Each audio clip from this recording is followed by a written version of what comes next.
তিনি বলছিলেন যে আওয়ামী লীগের যে কার্যক্রম সেটি বন্ধই থাকে, সেটি তিনি বলেছেন। কিন্তু এটা নিয়ে বিভিন্ন গণমাধ্যম ছাড়াও সামাজিক যোগাযোগ মাধ্যম আসলে কিছু কিছু ওই যে ক্লিপ অথবা একটা কোটেশন দিয়ে বলতে থাকে নানা রকম খবর, যে হয়তো ভেতরে ভেতরে আওয়ামী লীগকে এক ধরনের আবারও সামনের দিকে নিয়ে আসার জন্য হচ্ছে বিএনপি কাজ করছে, এরকম বিরোধী দলও অনেক ধরনের মন্তব্য করেন, তারা বলেন। আসলে আপনার দৃষ্টিতে আসলে ঘটনাটা কি? আপনাকে ধন্যবাদ, এবং আলোচনায় সম্মানিত আলোচক যারা আছেন হেলাল ভাই সহ তাদের জন্য শুভেচ্ছা রইল, যারা শুনছেন সবার জন্য শুভকামনা। আওয়ামী লীগ প্রশ্নে আসলে সরকার এককভাবে কোনো সিদ্ধান্ত এখন নিতে পারে, কারণ গণ অভ্যুত্থানে পরাজিত গণহত্যাকারী একটা রাজনৈতিক শক্তি, তারা এই গণহত্যার পরে আর আসলে রাজনৈতিক শক্তি হিসেবে নেই।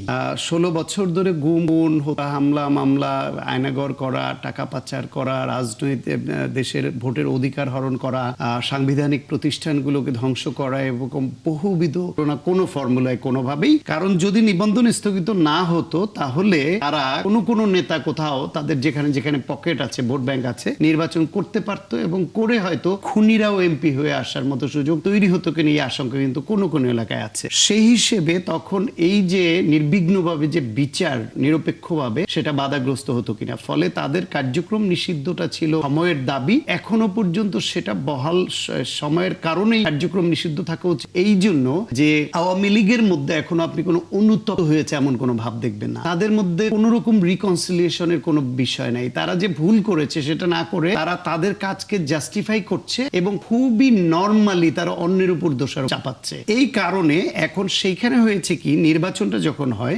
নির্বাচনের সময়ে আওয়ামী লীগের যারা পলাতক তারা তো একভাবে গেল, যারা খুবই বোনাফাইড নেতা ছিল, কেউ কেউ ভোট দিবে না, তারা একটা অংশ গেল, কিন্তু বড় একটা অংশ তাদের যে কর্মী সমর্থক যারা, তাদের তো ভোট দিয়েছে। এই ভোটটা কোথায় দিবে? ভোটটা কোথাও বিএনপি কে দিয়েছে, কোথাও জামাত ইসলামকে দিয়েছে বা তাদের জোটকে, কোথাও অন্য স্বতন্ত্রকে দিয়েছে। ভোটের ইকুয়েশনে তখন এলাকা ভিত্তিক লোকালি জামাত ইসলাম এবং বিএনপির প্রার্থীদের সঙ্গে লোকালি আওয়ামী লীগের কোনো লেভেলে হয়তো একটা আন্ডারস্ট্যান্ডিং হয়েও থাকতে পারে। তার অংশ হিসেবে কোথাও কোথাও তারা সাহস দেখিয়ে কার্যালয় খুলেছে, কিন্তু খুললো আবার যুবদল ছাত্রদল তারা গিয়ে আবার ওটা আবার বন্ধ করেছে।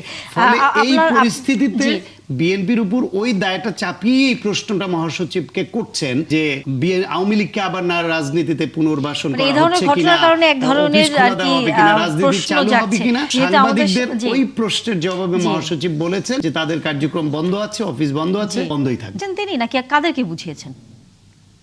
আপনি কিছুটা হলেও ঠিক বলেছেন যে দেখেন, ডক্টর ইউনূস সরকার এই কার্যক্রমটা বন্ধ করেছিল যে আনটিল দ্য লাস্ট ভার্ডিক্ট কাম, যতক্ষণ না শেষ রায়টা আসে ততক্ষণ পর্যন্ত আওয়ামী লীগের কার্যক্রম বন্ধ থাকবে। সুতরাং সেই অর্থে যদি আওয়ামী লীগের নেতাকর্মীরা দলীয় কার্যক্রম করে, বিশেষ করে দেখেন ওই যে 32তম ধানমন্ডির অফিসে একবার 7ই মার্চের ভাষণ বাজালো এবং বিভিন্ন রকম কর্মকাণ্ড করে, এটা কিন্তু আইনের দৃষ্টিতে অপরাধ। যেহেতু ডক্টর ইউনূস সরকার এই আইনটা করেছে, এই আইন যেহেতু তো লিফট হয়নি, সুতরাং এই অনুযায়ী তাদের উপর আপনার প্রশাসনিক ব্যবস্থা নেওয়া যেতেই পারে। এই ব্যবস্থার সাথে বিএনপির কোনো সম্পর্ক নেই। যে সায়ন্তবা একটা কথা বলছেন যে ছাত্রদল বা যুবদল বন্ধ করছে, এই দায়িত্বটা কিন্তু পুলিশের। এটা ছাত্রদল বা যুবদল করছে কিনা আমি জানি না, দায়িত্ব কিন্তু পুলিশের। আর বাকি যে দলগুলো, বাকি যে কথাগুলো বলছেন, এখন এটা হয়তো এমন কোন ইন্ডিভিজুয়ালস আছেন যে যিনি হয়তো আওয়ামী লীগের সমর্থক বা সমানুদ্দায়ী, এই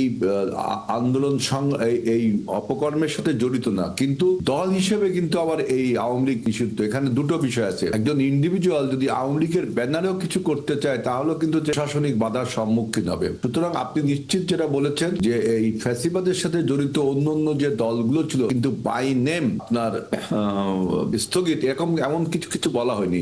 যারা মানবতা বিরোধী অপরাধ বা অপকর্মের সাথে জড়িত না, তারা রাজনীতিটা করতেই পারে। আরেকটা কথা আপনি যা বলছেন